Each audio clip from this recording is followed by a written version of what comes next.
বন্ধুরা, good evening. তোমরা সবাই কেমন আছো? আশা করছি ভালো আছো। আমিও খুব ভালো আছি। চলো, আজকে একটা ছোট্ট মিনি ব্লগ নিয়ে তোমাদের সামনে চলে এসেছি। বানানোর জন্য আমি প্রথমে কড়াইয়ে তেল, এই দেখো কতগুলো চীনা বাদাম নিয়ে নিয়েছি, কড়াইয়ে দিলাম, ভেজে ভাজা ভাজা হয়ে গেছে। এবার সর্ষে আর লঙ্কা ফোড়ন দিয়ে দিলাম, পেঁয়াজগুলো দিয়ে দিলাম। দেখো বন্ধুরা, পেঁয়াজগুলো একটু ভাজা ভাজা হয়ে আমি আলুগুলো দিয়ে দিলাম,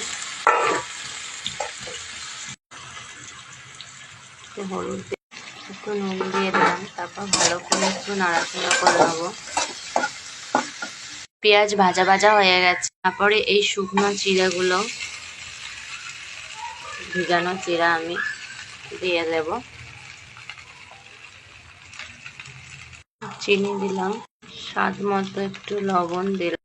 তারপর আমি ভালো নাড়াচাড়া করছি। তারপর আগে থেকে ভাজা বাদামগুলো দিয়ে একটু নাড়াচাড়া করব। তারপরে এই যে তৈরি হয়ে গেছে গরম গরম চিড়ের পোলাও। কে কে খাবে চলে এসো, সন্ধ্যের রেসিপি এটা। Tata, bye bye.